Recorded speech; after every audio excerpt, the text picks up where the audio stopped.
Bismillahirrahmanirrahim. Assalamualaikum warahmatullahi wabarakatuh. Alhamdulillahirabbil alamin wa bihi nasta'inu ala umuri dunya waddin. Wassalatu wassalamu ala khatamil anbiya'i wal mursalin sayyidina wa maulana Muhammadin sallallahu alaihi wasallam.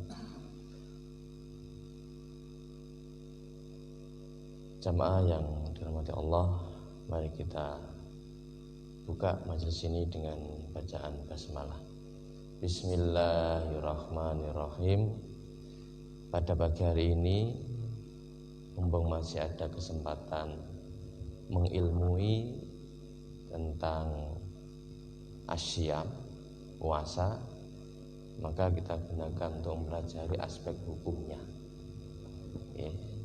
Pertemuan yang lalu kita sudah membahas tentang kemuliaan orang yang berpuasa pada umat Rasulullah SAW ini. Sekarang ini kita membahas aspek fikih. Ada dua literatur yang saya bawa, yaitu Al-Fiqhul Muyassar fi Dhawil Kitabi was Sunnah sama Sahih Fiqh Sunnah. Ada dua yang saya jadikan rujukan dalam pembahasan kajian kita pada pagi hari ini. Saya akan masuk di hal yang paling dasar kaitannya dengan ta'rif. Ta'rifus syiyam, pengertian puasa itu apa? Kalau menurut bahasa, puasa itu al-imsaku anisai, menahan dari sesuatu. Pokoknya segala hal yang kita tahan itu namanya puasa. Kita diajak-ajak untuk jalan-jalan yang gak jelas tujuannya, kemudian kita tidak mau, nahan diri, ya itu termasuk juga al-imsak, puasa. Ya, ketika Siti Maryam, ibu dari Nabiullah Isa alaihissalam, masih gadis, kemudian dia mengandung yang tidak ada bapaknya. Semua orang mengejek, ya, semua orang membuli, semua orang menghinanya, dianggap dia berzina. Lalu kemudian Siti Maryam ini kemudian mengatakan, inni nadartu lirrahmani sauman. Saya bernadar kepada Ar-Rahman sauman. Sauman di sini bukan puasa orang mangan orang ngombe, tetapi nopo? Tidak berbicara. Ya, ini menurut bahasa al-imsaku anisai, menahan dari sesuatu. Sementara kalau menurut syara, menurut istilah, puasa itu al-imsaku anil akli wasurbi wasairil muftirati ma'an niyati min tulu'il fajri shadiqi ila ghurubi syamsi. Jadi sing diarani poso itu apa? Menurut istilah, menahan makan, minum dan seluruh yang membatalkan puasa disertai dengan niat dari terbit fajar sampai tenggelamnya matahari. Ini puasa menurut istilah, menahan makan, minum dan yang membatalkan puasa disertai niat. Ya, karena biasa jadi ada orang yang nggak makan, nggak minum itu karena diet. Ya, ada orang nggak makan, nggak minum itu bisa jadi karena memang nggak ada nasi atau makanan di rumahnya. Maka harus disertai dengan niat. Niat untuk apa? Niat untuk melaksanakan puasa Ramadan misalnya, niat untuk melaksanakan puasa sunnah misalnya. Nah, batasan tidak makan, minum dan yang membatalkan puasa itu dari kapan? Min tulu'il fajri ila ghurubi syamsi, dari terbit fajar sampai tenggelamnya matahari. Nah, ini secara definisi puasa itu seperti itu. Ya, dari menahan makan dan minum dan yang membatalkan puasa disertai dengan niat dari terbit fajar sampai tenggelamnya matahari. Nah, ini kaitan dengan ta'rif, kaitan dengan definisi. Kemudian arkanuhu, apa saja rukun-rukunnya? Rukun itu apa? Rukun itu sesuatu yang harus ada di dalam perbuatan itu. Ya, jadi rukun itu sesuatu yang harus ada di dalam perbuatan.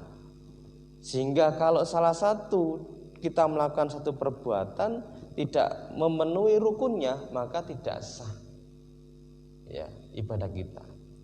Misalnya nopo? Satu contoh ibadah sholat. Itu diantara rukun sholat itu adalah mengucapkan Allahu Akbar. Jadi misalnya kita tidak angkat tangan tapi tetap mengucapkan Allahu Akbar, sah napa mboten? Sah nggih? Sah salat kita. Tapi kalau mengangkat tangan tidak mengucapkan Allahu Akbar, tidak sah. Karena yang termasuk rukun itu adalah mengucapkan Allahu Akbar. Maka kalau bapak nggih ningali salat ten Masjidil Haram napa Masjid Nabawi niku berbagai macam. Okay. Ada berbagai macam bentuk sholat yang secara hukum itu bisa saja merujuk kepada mazhab-mazhab mereka. Ya. Nah, apa rukun puasa itu? Rukun puasa hanya dua. Yang pertama adalah al-imsaku anil muftirat min tulu'il fajri ila ghurubi syamsi. Menahan dari yang membatalkan puasa dari terbit fajar sampai tenggelamnya matahari. Ya, ini rukun yang pertama. Menahan apa? Menahan makan, menahan minum, menahan yang membatalkan puasa dari terbit fajar sampai tenggelamnya matahari. Kemudian yang kedua adalah an-niyat. Ya, menyengaja untuk melaksanakan puasa dengan cara menahan diri dari hal-hal yang membatalkan dalam rangka ibadatullah, yaitu ibadah kepada Allah Subhanahu wa taala. Niat inilah yang membedakan antara amalan satu dengan amalan yang lainnya. Ya, ini rukun yang kedua. Oke, jadi rukun puasa itu hanya dua. Yang pertama adalah al-imsaku 'anil muftirat, menahan dari hal-hal yang membatalkan puasa, dan yang kedua adalah niat. Ini termasuk rukun puasa. Misalnya di dalam satu hadis yang sangat terkenal, innamal a'malu binniyat wa innamal likulli imri'in ma nawa. Nah, ini kaitannya dengan rukun puasa. Kemudian hukum siyami Ramadan. Apa hukum puasa Ramadan itu? Ijma' para ulama bahwa puasa Ramadan ini termasuk yang diwajibkan oleh Allah Subhanahu wa taala, bahkan menjadi apa? Arkanul Islam, menjadi rukun Islam. Ya. Jadi ada rukun Islam itu kan ada syahadat, kemudian sholat, itaiz zakah, shaum Ramadan, haji ke Baitullah bagi yang mampu. Jadi puasa ini termasuk min arkanil Islam, termasuk dari rukun Islam. Dan ayat-ayat maupun hadis yang berkaitan dengan kewajiban ibadah puasa ini sungguh sangat banyak sekali. Misalnya saya sebutkan satu ayat yang sudah sangat terkenal juga, surat Al-Baqarah ayat 183, ya ayyuhalladzina amanu kutiba alaikumusyamu kama kutiba alal ladzina min qablikum la'allakum tattaqun. Wahai orang-orang beriman, diwajibkan atasmu puasa sebagaimana diwajibkan atas orang-orang sebelumnya. Lafaz kutiba di dalam ayat ini yang menunjukkan bahwa puasa Ramadan itu satu kewajiban. Kemudian ada lagi hadis, ya, diriwayatkan walamma rawahu Talha bin Ubaidillah, diriwayatkan oleh Talha bin Ubaidillah anna Arabiyan ja'ilan nabi.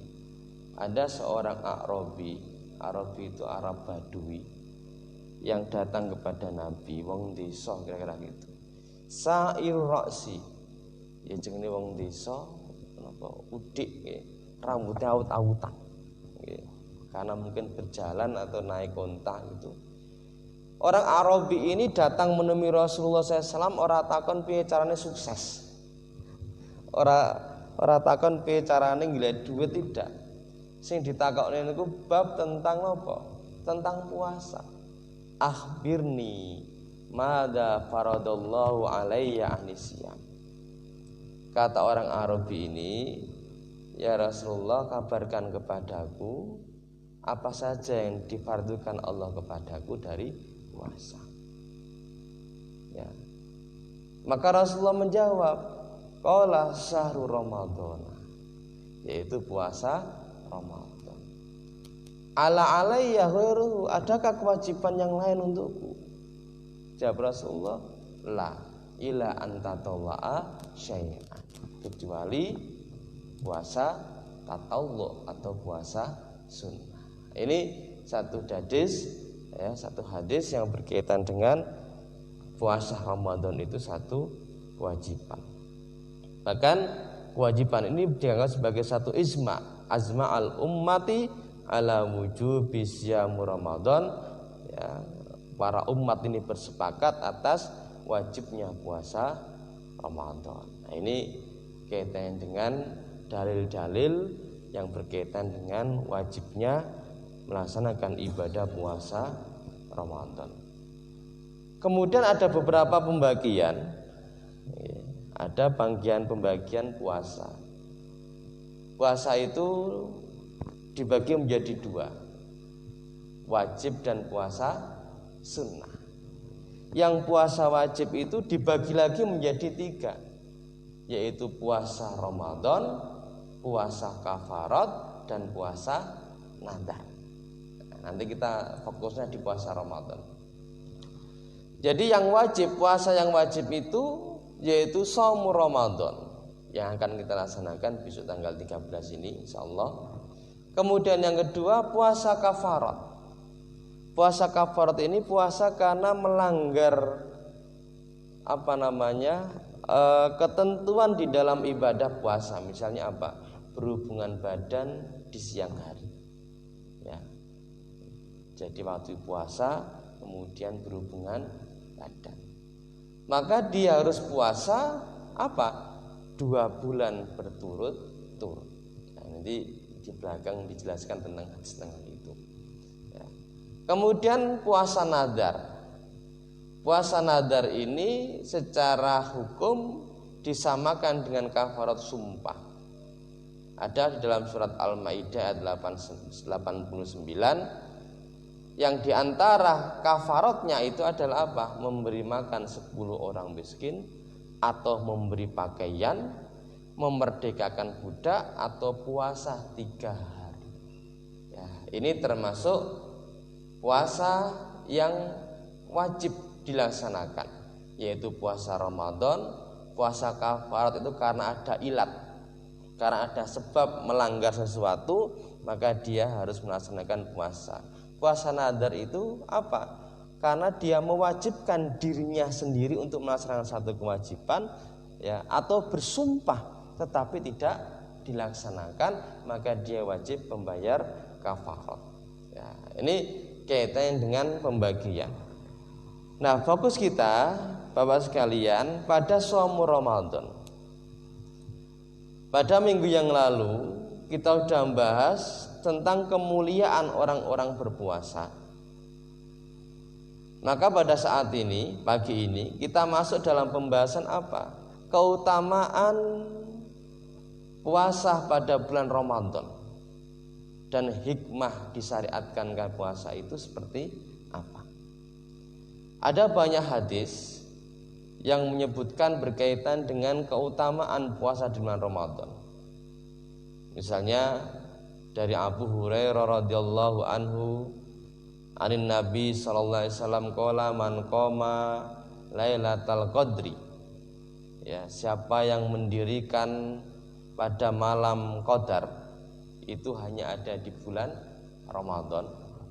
Imanan, melakukan qiyamul lail, imanan karena iman, wahtisaban dan karena mengharap ridha Allah, ghufira lahu ma taqaddama min tanbih, maka akan diampuni dosa-dosanya yang telah lalu.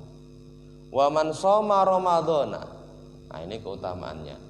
Siapa yang berpuasa pada bulan Ramadan imanan karena iman, wahtisaban dan karena mengharapkan ridha Allah, ghufira lahu ma taqaddama min tanbih, maka akan diampuni dosa-dosa yang telah lalu. Ya, ini fadilah puasa Ramadan. Ya, dia diberikan ampunan oleh Allah atas dosa-dosanya. Syaratnya apa? Imanan wahtisaban. Jadi puasa itu, Bapak sekalian, wujud dari keimanan kita kepada Allah Subhanahu wa taala. Maka ayat yang berkaitan dengan wajibnya puasa itu disebut langsung, ya ayyuhalladzina amanu, hai orang-orang yang beriman. Ya, sehingga di antara syarat wajibnya puasa itu memang harus Islam. Ya, selain Islam tidak sah puasanya. Oke, jadi ini di antara fadilah puasa Ramadan itu adalah apa? Diampuni dosa-dosa yang telah lalu. Syaratnya adalah imanan karena iman kepada Allah, wahtisaban dan karena mengharapkan ridha Allah. Kemudian ada lagi, masih menurut Abu Hurairah, anan nabiyya sallallahu alaihi wasallam qala as-shalawatul khamsu, salat 5 waktu itu, wal jum'atu ilal jum'ati, Jumat ke Jumat, wa ramadhanu ila ramadhani, Ramadan ke Ramadan, mukaffiratu lima bainahunna, itu bisa menghapuskan di antara, ya, idastanabatil kabair, selagi menjauhi dosa besar. Salat 5 waktu itu bisa menghapuskan dosa. Ya, tentunya syarat dan ketentuannya berlaku. Salat seperti apa yang bisa menghapuskan dosa itu? Tentunya di dalam surat Al-Ma'arij, ya, ada satu ayat, ya, dari 19 ayat 19 sampai sekian itu, di antara obat orang yang punya tabiat halu'a, innal insana khuliqa halu'a wa idza massau sarru jazua wa idza massaul khairu manu'a illal musallin, kecuali orang-orang yang beriman. Al-musallin itu ditafsirkan oleh al-mukmin, orang-orang beriman. Siapa mereka? Alladzina hum fi sholatihim daimun, yaitu wong sing salate daim. Salat daim itu 24 jam dia salat. Ya. Jadi habis melaksanakan salat subuh, dari subuh sampai zuhur itu apakah kita mampu menjaga diri dari perbuatan fahsya dan mungkar. Nah, salat yang demikian inilah yang di dalam hadis ini disebut sebagai apa? Salat yang bisa menghapuskan dosa-dosa di antaranya. Ya. Jadi kalau kita habis salat subuh, ya, mampu menahan ini, ya, sampai salat zuhur, mukaffirati, itu bisa menghapuskan dosa-dosa sampai seterusnya 24 jam. Ya. Kemudian apa? Wal jum'atu ilal jum'ati, Jumat ke Jumat juga sama. Ya, kita melaksanakan Jumat hari ini misalnya, 1 minggu kemudian Jumat, maka Jumat ke Jumat itu bisa menghapuskan dosa-dosa. Cuma salat Jumat seperti apa yang seperti itu, tentunya harus didasari dengan ilmu. Ya, datang ke masjid, ya, mandi terlebih dahulu pakai wangi-wangian, kemudian datang sebelum khatib naik mimbar, duduk melaksanakan salat sunnah, kemudian mendengarkan ceramah khusus, kan gitu. Ya. Inilah kemudian diberikan satu keutamaan mukaffirati lima bainahuma. Jumat ke Jumat itu bisa menghapuskan dosa. Ramadan ke Ramadan itu juga bisa menghapuskan dosa. Nah, Ramadan yang seperti apa? Puasa Ramadan seperti apa yang mukaffirati lima bainahuma itu? Tentunya puasa Ramadan yang dengan kualitas yang tertentu.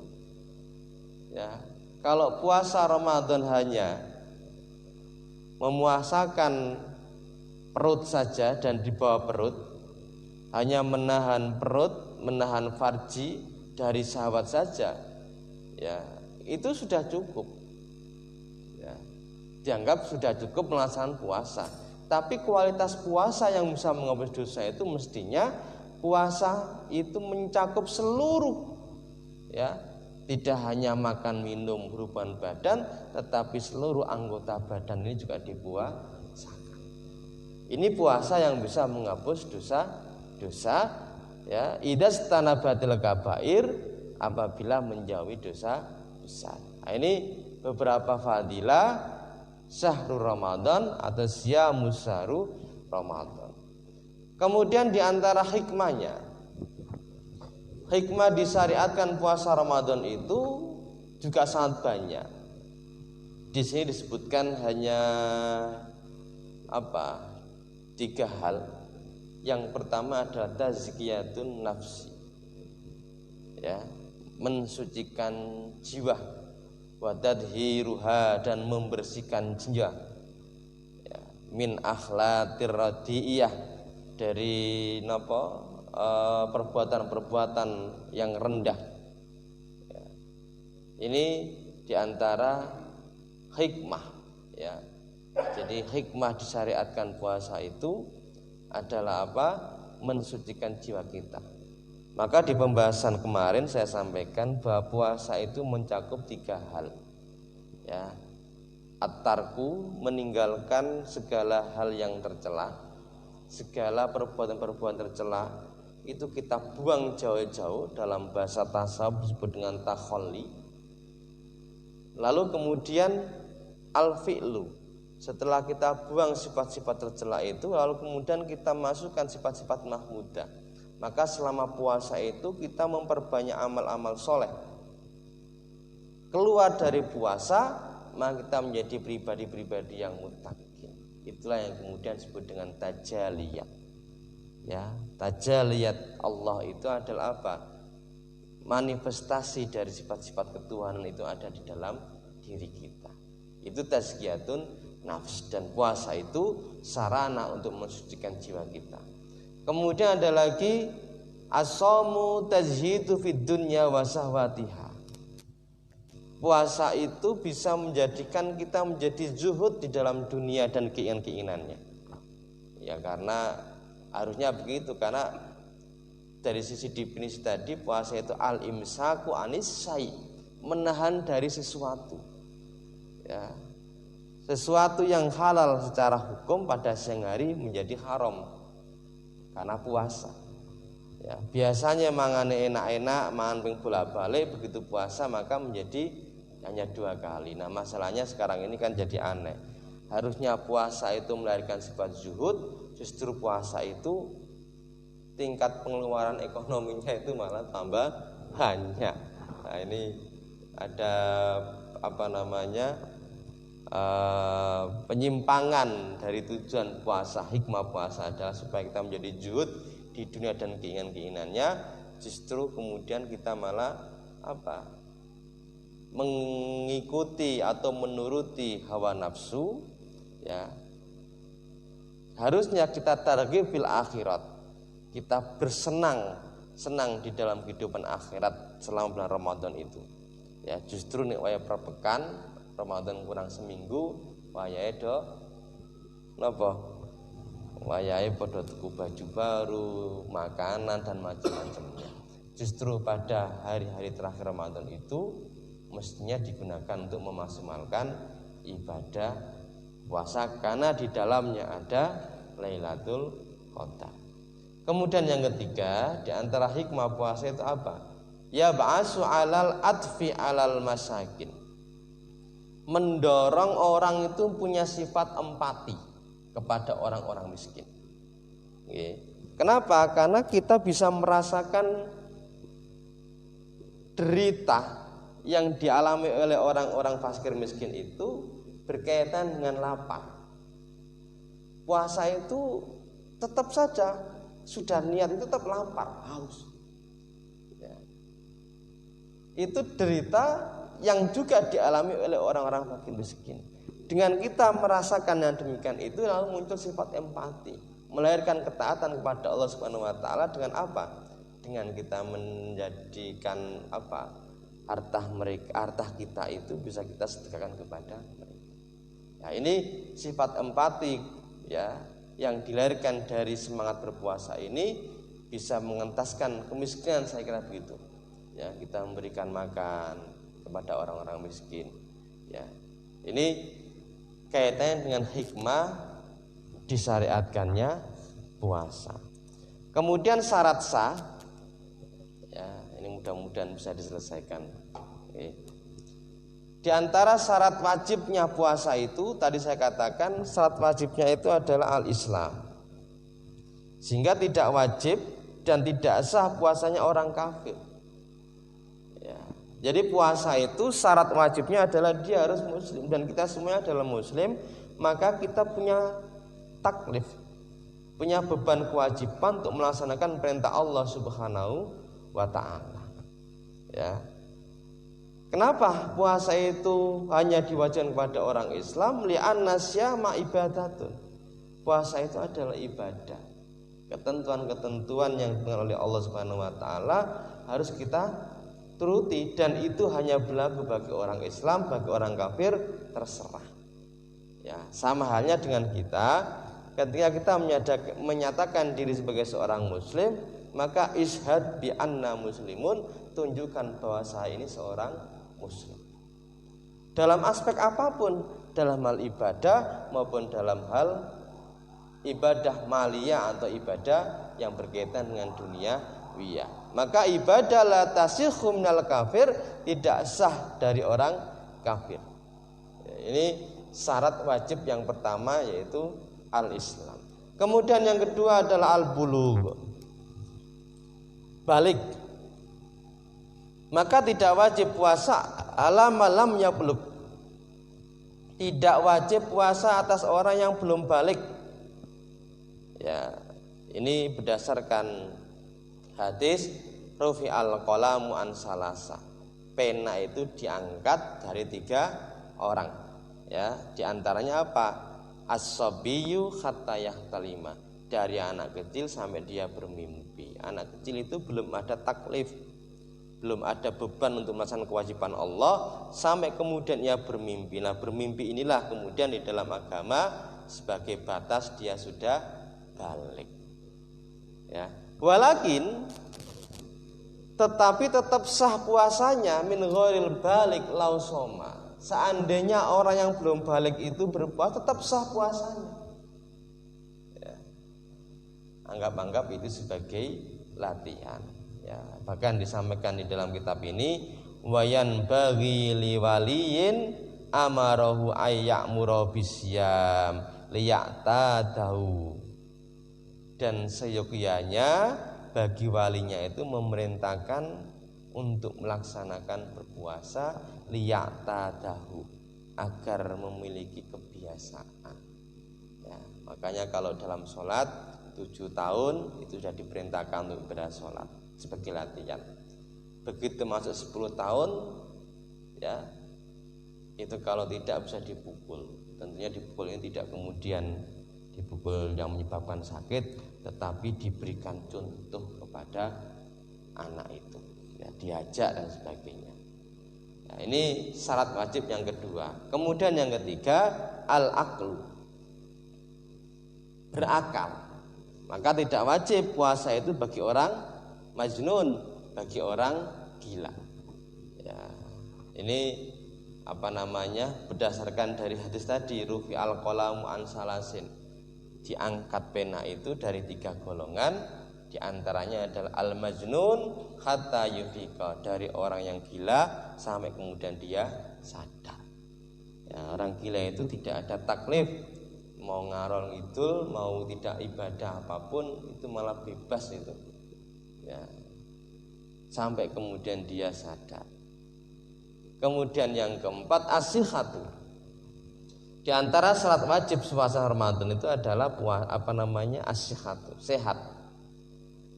Ya, maka barang siapa yang sakit, famangkana maridon la yutiqu syiyam lam yajib alaihi. Barang siapa yang sakit, yang tidak mampu untuk melaksanakan berpuasa, maka ia tidak wajib melaksanakan. Wa in shoma shahha syamuhu. Seandainya orang yang sakit itu berpuasa, ya tetap sah puasanya. Ini sakit misalnya sakit ngeluh misalnya gitu kan, yang tidak berat ya. Kalau puasa malah tidak menyebabkan sakit ya, tetap sehat, maka seandainya ia berpuasa sah puasanya. Sekalipun diperbolehkan orang yang sakit itu untuk tidak berpuasa, hanya dia harus membayar hanya dia harus mengganti pada hari-hari yang lain. Wa man kana maridon aw ala safarin fa iddatu min ayyamin ukhra. Dan barang siapa yang sakit atau dalam bepergian, maka ia mengganti dari hari-hari yang lain ya. Kemudian yang kelima al-iqamah. Al-iqamah itu mukim, orang yang menetap. Kayak kita semua ini orang yang mukim ya, itu wajib berpuasa. Karena bagi orang yang sedang bepergian ya, ada rukhsah untuk tidak berpuasa. Sekalipun kalau ia berpuasa juga sah puasanya, dan dia wajib mengqadha atas apa yang dia berbuka ya, tidak berpuasa dari safarnya itu. Kemudian yang keenam al-khulu minal haidi wan nifas. Bersih dari haid dan nifas. Ini bagi ibu-ibu yang sudah bersih dari haid atau nifas, maka dia wajib berpuasa ya. Kalau haid nifas ini termasuk yang tidak diwajibkan untuk berpuasa ya. Dan bagi keduanya dia harus mengganti ya, mengganti pada hari-hari yang lainnya. Ini kaitannya dengan syarat wajib melaksanakan ibadah puasa. Lalu kaitannya dengan niat.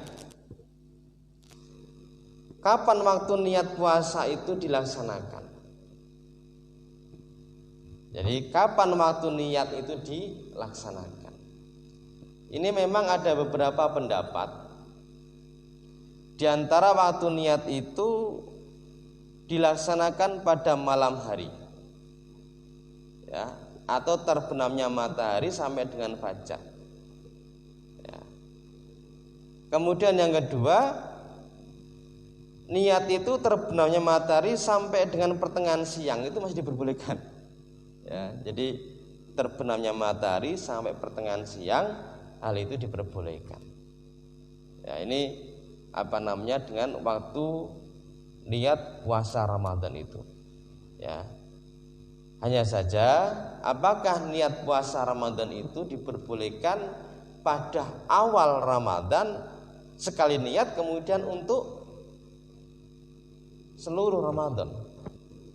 Karena ada yang memahami bahwa hari-hari di dalam puasa Ramadan itu sebenarnya hari-hari yang terpisah ya. Ada yang memahami tidak, puasa Ramadan itu sesuatu yang bersifat menyeluruh, karena harus melaksanakan secara keseluruhan. Tapi juga ada yang memahami hari-hari dalam puasa Ramadan terpisah-pisah. Sehingga kalau yang memahami Ramadan itu sifatnya menyeluruh, maka boleh meniatkan itu hanya sekali saja. Tetapi kalau yang memahami hari-hari di dalam puasa Ramadan yang bersifat independen ya, maka niat itu harus dilaksanakan setiap hari. Maka bisa kita jadikan satu pelajaran di dalam pendapat-pendapat tadi itu, bahwa dalam kerangka ikhtiyat, kehati-hatian kita di dalam melaksanakan ibadah Ramadan itu, maka diperbolehkan kita itu satu, niat itu hanya pertama saja. Tetapi dalam kerangka ikhtiyat, maka boleh pula tasdidun niat setiap malam ya. Jadi saya katakan lagi, boleh orang melaksanakan puasa Ramadan dan niat sekali pada hari pertama ya, karena hari-hari Ramadan itu satu kesatuan, sehingga cukup sekali ya.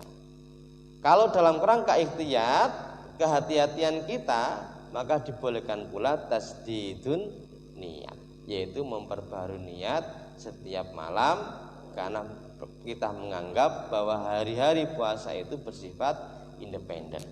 Ya, ini berkaitan dengan niat puasa. Tetapi dalam beberapa hadis yang sahih dikatakan malam yubayyit asyama qoblal fajri fala syamalahu. Siapa yang tidak melaksanakan niat pada malam hari, ya, qoblal fajri, sebelum fajar, fala syamalahu, maka tidak dianggap berpuasa baginya.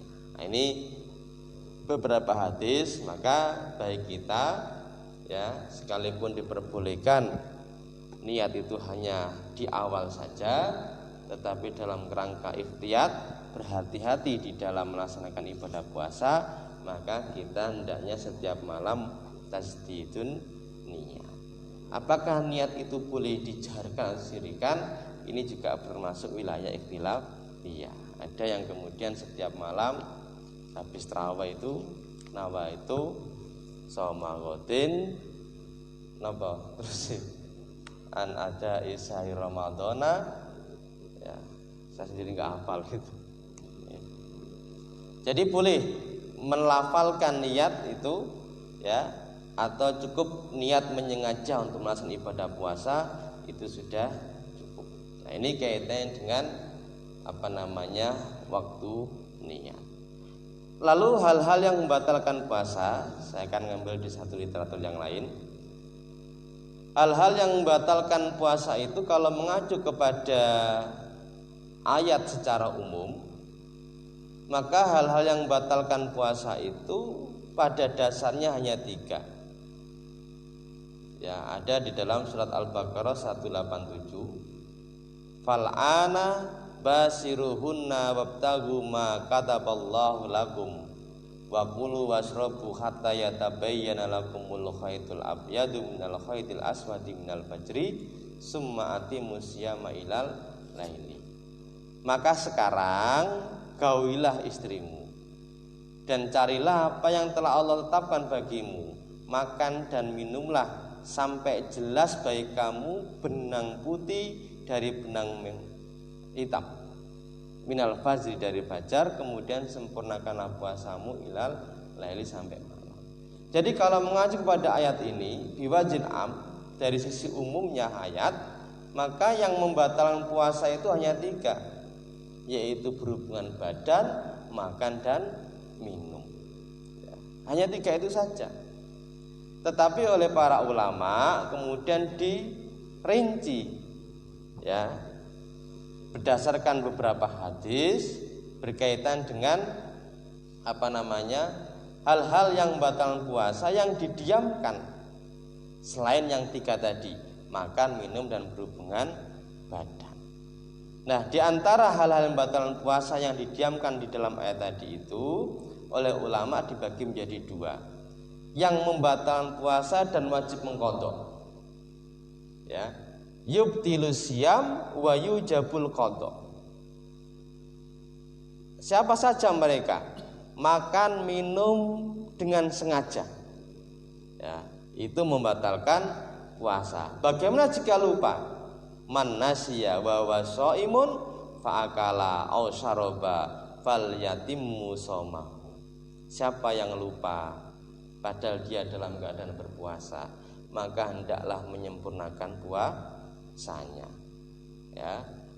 Fa inna ma at'amahullahu wa saqahu, karena sunya Allah lah yang telah memberikan makan dan memberikan minum. Ini karena lupa, tapi jangan pura-pura lupa. Mangan tak lupa misalnya. Ana gedang goreng ternyata sentak loro. Iki lali apa menyengaja.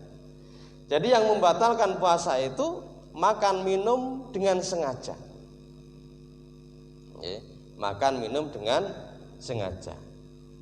Termasuk misalnya begini, bagaimana jika makan atau minum atau berhubungan badan nyangka bahwa sudah tenggelam matahari, secara kuat itu, gitu, wis ora kuat, ya, makan minum, wis tenggelam matahari iki, wis wayahe berbuka. Ternyata hurung.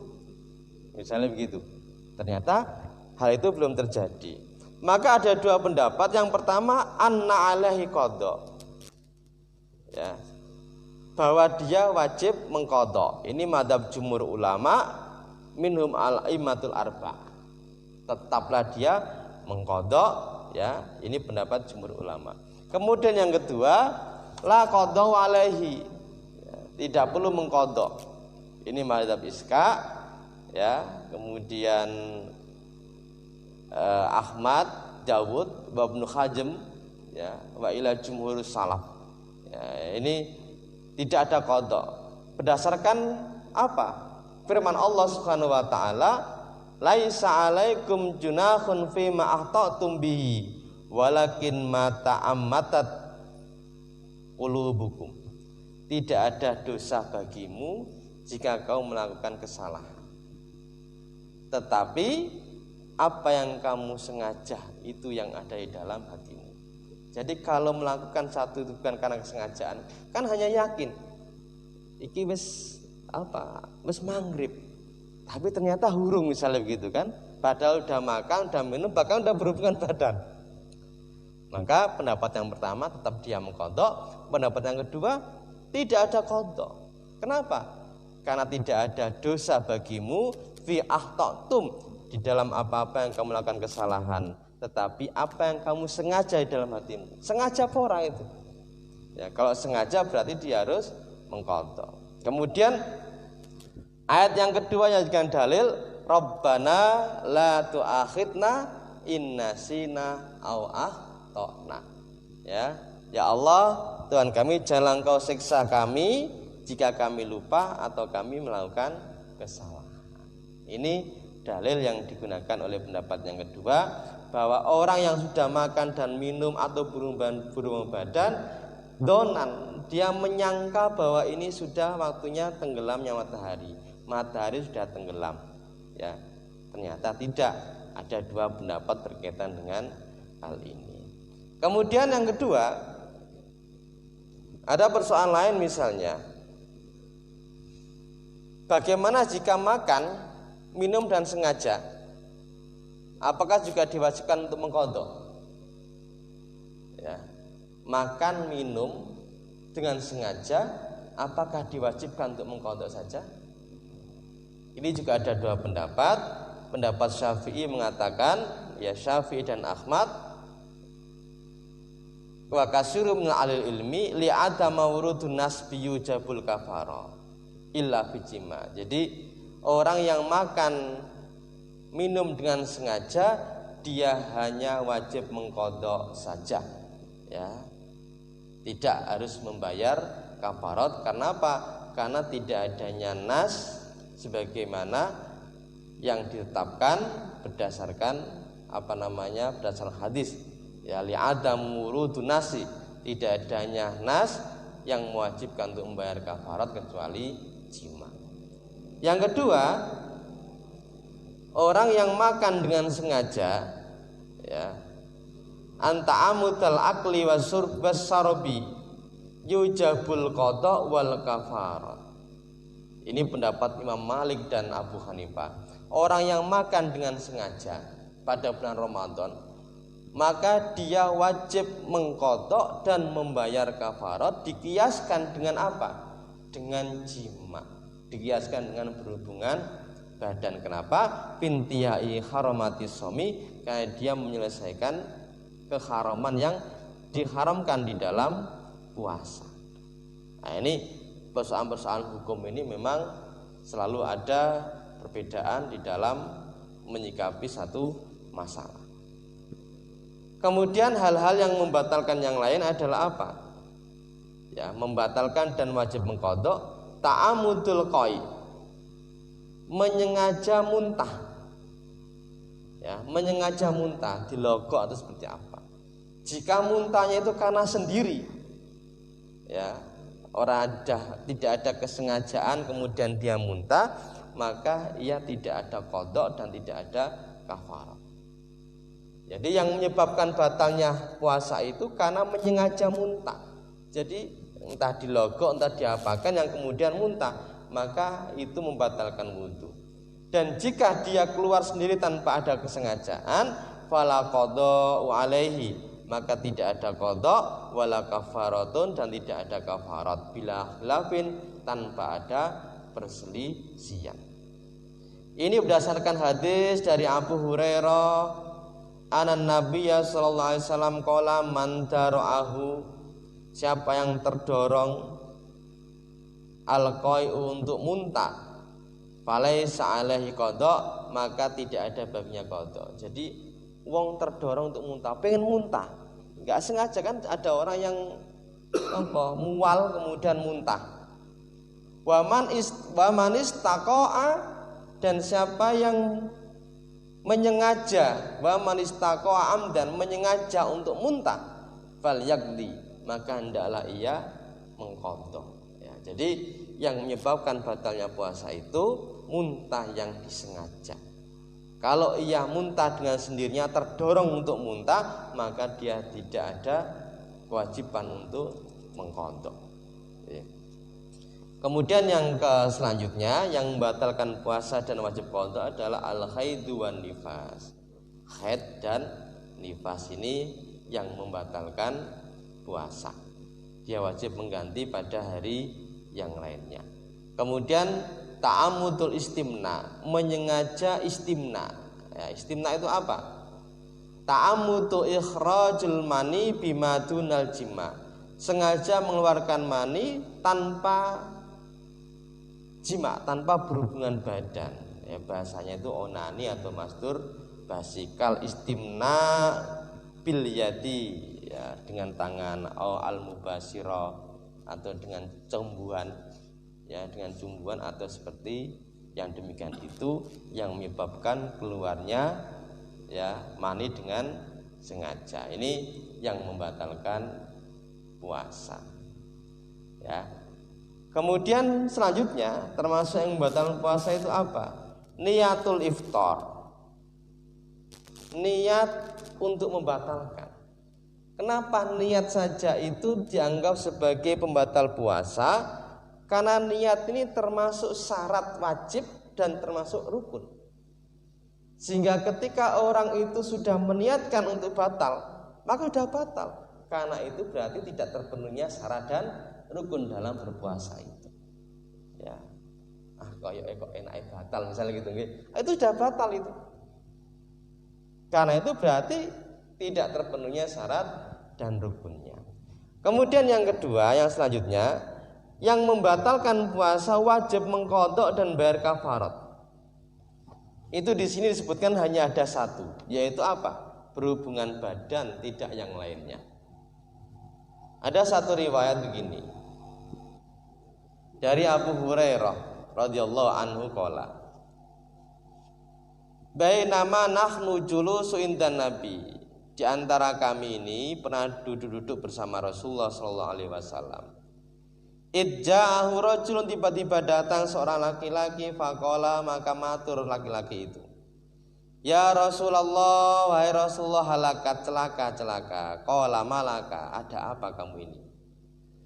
Qala, berkata rajul, waqa'at ala imraati, ya, terjadi atas istriku, wa ana shaim, dan saya dalam keadaan puasa. Faqala Rasulullah SAW, maka Rasulullah berkata, hal tajidu raqabati ta'taqiqa, hal tajidu raqabatun, hal tajidu, apa kamu memiliki raqabatun, budak ta'taqiha, yang akan kamu merdekakan. Ini hukumannya. Ya. Ketika ada laki-laki yang datang kepada Rasulullah, ya Rasul, saya ini telah bergaul dengan istri saya padahal saya dalam keadaan puasa. Ya. Apa kata Rasulullah? Kamu punya budak enggak untuk dimerdekakan? Jawabannya apa? Lah. Enggak punya ya Rasul. Fal tastatiu antasuma sahraini mutatabi'aini, maka apakah kamu mampu berpuasa 2 bulan berturut-turut? Ya enggak mampu ya Rasul, puasa sebulan saja sudah harus berhubungan badan misalnya begitu. Apalagi 2 bulan berturut-turut. berturut-turut. Tidak mampu ya Rasul. Fahal tajidu it'amu sitina miskin. Apakah kamu mempunyai makanan yang diberikan kepada orang miskin sebanyak 60 orang, memberi makan 60 orang miskin? Jawabannya Allah, enggak punya ya Rasul. Fasakata Nabi sallallahu alaihi wasallam. Nabi terdiam, ya. Kemudian Nabi datang bi'arogin bi'atamr, dengan satu nopo? Ya wadah gitu nggih. Yang di dalamnya ada korma. Aina sa'il, mana yang bertanya tadi itu? Ana, saya. Kata si rajul itu. Khudh hada fatasaddaq bihi. Ambil ini dan sedekahkan dengan barang ini kepada orang lain. Faqala rajul ini berkata lagi, ala afqaru minni ya Rasulullah. Apakah ada orang yang paling miskin daripada saya ya Rasulullah? Jadi wis melanggar ibadah puasa, kon sedekah duwe, Nabi ngekei, kon nyodakono malah ngomong, adakah yang lebih miskin daripada saya? Ya. Rasulullah mendengar kayak gitu itu kemudian tertawa. Fadhahakan Nabi sallallahu alaihi wasallam. Ya, hatta badat an yabi sumakola imhu ahlaka. Wis engko mangan nggo keluargamu saja. Ini rajul wis melanggar ketentuan, dihukum, ora duwe apa-apa, ora iso apa-apa, kon memerdekakan budak tidak punya, poso 2 bulan berturut-turut tidak mampu, memberi makan 60 miskin ora sanggup, dikasih Nabi kon nyodakono malah menganggap bahwa dirinya orang yang paling miskin. Ya, maka kata Nabi, atimhu ahlaka, wis nggo mangano karo keluargamu. Ini apa namanya? Yang membatalkan puasa dan wajib mengqadha dan kafarat. Kemudian hal yang barangkali yang terakhir yang ingin saya sampaikan, di antara perkara-perkara yang tidak merusak puasa, tetapi di masalah terkadang iki batal pora ya. Padahal sebenarnya tidak merusak. Yang pertama adalah apa? Ayusbi khaya masyama junuban. Pagi-pagi pada hari berpuasa kemudian ia junub. Bersahur, kemudian sholat subuh, lalu kemudian tidur, kemudian bermimpi. Ya, mimpinya mimpi junub. Lam yufsidu samuhu. Yang demikian itu tidak merusak puasanya. Oke. Kemudian yang kedua, takbil zaujah wa mubashiratuha in aminal imna. Mencium istri dan mencumbuinya, ya, in aminal imna, jika aman untuk melakukan tidak sampai pada melakukan hal yang membatalkan. Ya, jadi mencium istri, mencumbui itu tidak membatalkan puasa. Ya, ini didasarkan pada Aisyah. Karena Nabi sallallahu alaihi wasallam yuqabbilu wa yubashiru wa wasaim. Nabi itu mencium dan mencumbui istri-istrinya padahal dia pada waktu itu puasa. Wa kana amlakakum liirbih. Dan Nabi itu wong sing paling mampu mengendalikan hawa nafsunya. Nek isa mengendalikan nafsu ya ora apa-apa. Ya.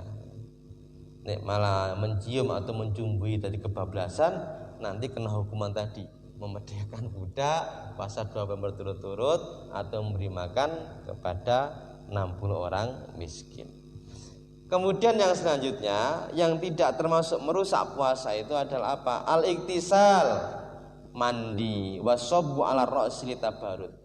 Ngesokke banyu ning ngene sirah itu untuk beradem. Misalnya sekarang ini kan panas nggih.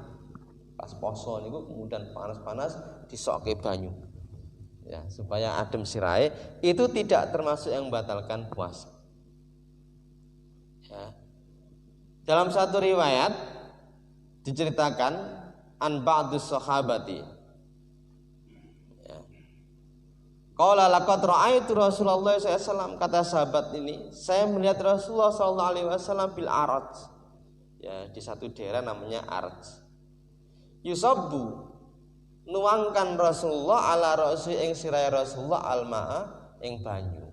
Wa wasaimun, minal atosi karena haus, atau minal khari atau karena panas. Rasulullah itu pernah karena saking hausnya atau yang panasnya kemudian ngesokkan air ke sirahnya itu. Ya, ini tidak membatalkan, tidak merusak puasa. Kemudian al-madmadha wal istinsak ya min ghairi mubalagha. Berkumur-kumur kemudian menghirup air ke hidung ya min ghairi mubalagha, tidak dengan keras. Ya, nanti kalau berkumur-kumur atau menghirup air ke hidung dengan keras maka dikhawatirkan untuk masuk ke tenggorokan. Kemudian tadzuqut ta'am lil hajati malam yasil ilal juf. Nyicipi makanan karena adanya kebutuhan selagi tidak sampai kepada perut ya. Nyicipi makanan Bapak-bapak. Ya, jadi ibu-ibunya, istri-istrinya ya, sekalipun puasa boleh nyicipi makanannya. Ya. Supaya tidak kasinan apa kurang asin. Ya, nyicipi itu kan hanya ditaruh di lidah, itu asin apa hurung. Ya, itu tidak membatalkan, tidak merusak puasa. Ya. Nah, ini beberapa hal Bapak sekalian kaitan dengan perkara-perkara yang tidak membatalkan puasa. Yang paling akhir ya, termasuk siwak ya, puasa itu siwak itu tidak membatalkan. Termasuk menggunakan sikat gigi ya. Termasuk menggunakan majun al asnan. Ya, majun itu ya sikat gigi pasta gigi itu. Ya, itu tidak membatalkan puasa ya. Yang terakhir yang ingin saya sampaikan kaitannya dengan beberapa hal kaitan dengan orang hamil. Ya. Orang hamil itu apakah dia harus membayar fidyah atau hanya mengqadha saja. Ini ada beberapa pendapat. Posisi orang hamil dan orang menyusui. Ya. Posisi orang hamil dan orang menyusui ini ada yang memang mengatakan jika kekhawatiran idza khafat al-hamil al-janin, apabila orang hamil itu khawatir kepada janinnya, au khafat al-mardu atau orang menyusui itu khawatir ala radi'iha atas susunya. Ya, sedikit atau banyak nantinya, ya. Maka fala khilafa yajuzu lahul iftar, boleh ia berbuka. Ya, jadi kalau orang hamil khawatir nek poso janinnya engko jadi lemah atau seperti apa, engko nyusui ya susunya dari sedikit misalnya gitu, maka dia boleh untuk berbuka.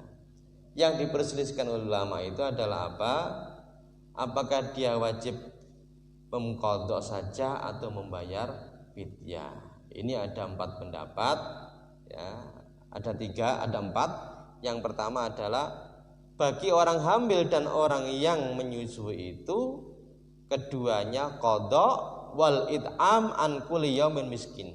Dia yang mengqadha dan membayar fidyah setiap hari 1 orang miskin. Yang kedua, orang hamil dan menyusui itu hanya mengqadha saja.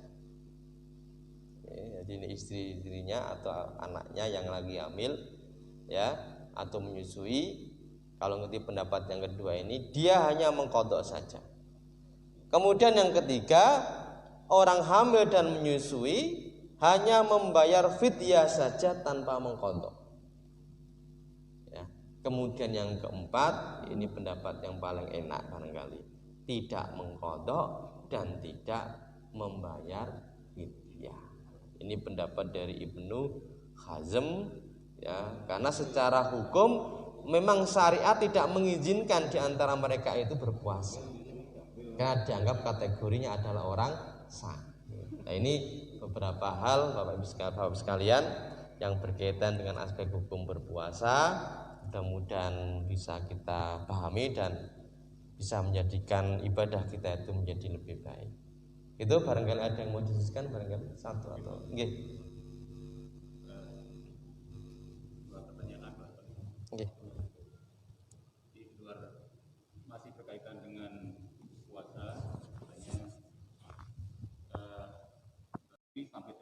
mendahului kanan kirinya, ataukah dengan saf kedua orang yang datang pertama di pojok kanan kemudian selanjutnya menyambung ke kiri, ataukah di sebelah pojok kiri kemudian menyambung ke kanan. Kita lihat kita sering ada yang kita itu kan di tempat kita ada yang ada di sebelah kiri langsung yang sebenarnya seperti apa. Jadi kaitan dengan sholat taraweh, ya taraweh itu kan sholat sunnah. Ya sholat sunnah itu sebenarnya afdolnya itu adalah dilakukan dengan sendiri. Ya, ada taraweh, ada qiyamul lail. Ya, itu sebenarnya satu istilah. Ya, ada witir itu sendiri. Nah, memang afdolnya sholat taraweh itu atau qiyamul lail itu dilakukan dengan sendirinya. Cuma dalam kerangka syiar, ya ini saya kira ini bagian dari syiar. Dan Nabi itu hanya melakukan tarawih itu sekitar 3 kali. Ya, hari pertama Ramadan Nabi datang ke masjid, jamaahnya banyak. Hari kedua tambah banyak. Hari ketiga tambah banyak. Lalu Nabi hari keempatnya nggak datang, khawatir ini menjadi wajib dan itu berat. Tapi begitu subuh kemudian Nabi datang, padahal jamaah itu sudah tambah banyak daripada 3 hari sebelumnya itu. Nabi matur bahwa saya khawatir ini menjadi wajib, saya memang tidak datang karena itu menjadi berat. Jadi mestinya sholat taraweh itu sebenarnya dilakukan sendiri. Nabi itu hanya 3 kali saja. Lalu kemudian ada Umar bin Khattab itu yang punya inisiatif untuk mengumpulkan kembali. Kenapa? Karena begitu Nabi itu tidak datang ke masjid, ya akhirnya orang itu sholat sendiri-sendiri. Lalu kemudian Umar punya inisiatif untuk melaksanakan sholat di bawah satu imam. Berkaitan dengan tarawih itu memang ada sekian banyak pendapat. Ya, ada yang paling kalau kaitan dengan qiyamul lail, qiyamul lail itu yang paling sedikit adalah 2 rakaat, ya, atau 1 rakaat misalnya gitu, 1 rakaat ya aja. Kalau berkaitan tarawih itu ada yang tadi ya 11, ada yang 21, ya ada yang lebih dari itu, bahkan tidak terbatas. Nah, bagaimana jika kita mengikuti imam yang melaksanakan sholat 21 sementara kita sholatnya 11 rakaat? Nah ini kalau di YIN dulu itu, YIN ini kan kampus yang punya toleransi. Ya YIN dulu itu kalau dulu itu yang menjadi imam Profesor Profesor Sa'ad ya Abdul Wahid itu imam untuk sholat tarawih yang 11. Begitu 11 selesai diganti imam yang lain, kemudian yang satunya mundur ya diganti dengan imam lain. Jadi imamnya berganti ya, kemudian jamaah yang 11 tadi melanjutkan untuk yang 21. Nah, bagaimana dengan kita? Ya saya kira gak ada masalah kalau kemudian kita mau melaksanakan atau bahkan melanjutkan, ya asalkan tidak ditutup dengan witir terlebih dahulu, karena la witrona fil lail, tidak ada 2 witir dalam 1 malam. Jadi kalau kita masih ingin melaksanakan sholat lagi, menambah sekian rakaat lagi, lalu kemudian ditutup dengan witir, maka itu juga dibolehkan. Gitu nggih Pak? Jadi kemudian yang kedua kaitan dengan shaf. Posisi shaf itu yang pernah jelas tengah posisi. Ketika hanya 1 orang persis di sampingnya, ya persis. Jadi jejeran, tidak mundur, tidak. Jadi persis jejeran. Begitu ada makmum yang datang dijawil supaya kemudian ke belakang. Ya jangan di kanan kirinya. Jadi imam shaf pertama sudah penuh. Nggih. Posisinya di tengah Bapak. Ya posisi di tengah supaya kemudian ketika ada orang yang datang itu ya menjadi seimbang. Tapi kalau langsung di pojok, nah ini menjadi tidak. Nanti bisa jadi ada di pojok tapi yang hanya pengen tengah. Jadi tidak ini. Jadi yang pas itu shaf pertama sudah penuh, datang makmum yang kedua kemudian berada persis di tengah-tengah imam. Kemudian datang kedua, ini aja supaya ada seimbang antara ya barisan itu sendiri. Itu, oke? Oke. Monggo.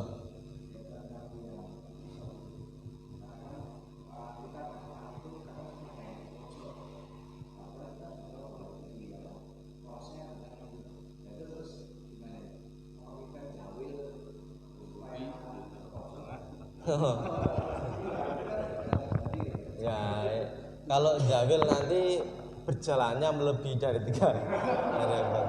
Ya, ya ini persoalan pengetahuan. Oke, saya kira nggak usah dijawil, nanti kalau jawil malah jawilnya ngopo iki malah repot gitu ya. Tapi intinya bahwa shop itu ya kalau hanya satu orang maka persis di samping kanannya. Ya, persis ya jejeran. Kalau datang makmum lagi dijawil kemudian persis berada di antara imam itu. Terus ya sampai penuh. Datang imam yang makmum ke selanjutnya persis posisinya berada di tengah-tengah supaya ketika datang lagi itu menjadi seimbang. Ojo ning pojok. Ya, anggene wis kadung ning pojok ora dijawil. Nanti ndak bingung iki jawil ngopo misalnya gitu. Oke, itu ada yang lain? Monggo, Agus.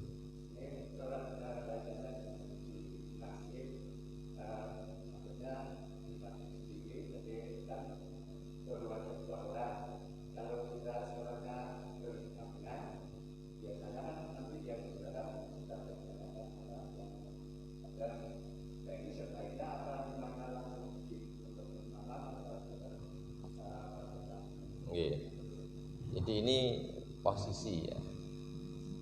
Jadi kalau pas posisi posisi tempat imam, kemudian jamaah semakin banyak misalnya gitu, apakah kemudian langsung masuk ke posisi itu? Saya kira nggak ada masalah. Karena perpindahan imam itu kemudian makmum itu pernah dilakukan oleh Rasulullah dan Abu Bakar. Jadi Rasulullah itu sholat ditunggu jamaah itu nggak ada yang datang. Lalu kemudian Abu Bakar maju. Ya, begitu Rasulullah itu masuk, ya, menjadi makmum, Abu Bakar mundur. Ya, kemudian Rasulullah maju. Jadi nggak apa-apa. Jadi kalau misalnya, tapi kalau posisi tempat imamnya itu jauh, nggak usah. Ya, jadi misalnya kalau di sini misalnya ini kan jadi misalnya posisi imam di sini, kemudian datang orang kedua, orang pertama jejeran, terus menerus kemudian ketiga. Tapi posisi tempat sholat imamnya itu masih jauh. Ya nggak usah, nanti malah berjalannya menyebabkan yang melebihi dari, kalau Syafi'iyah melebihi dari 3 gerakan maka itu menjadi batal. Maka cukuplah di situ saja, nggak ada masalah. Oke.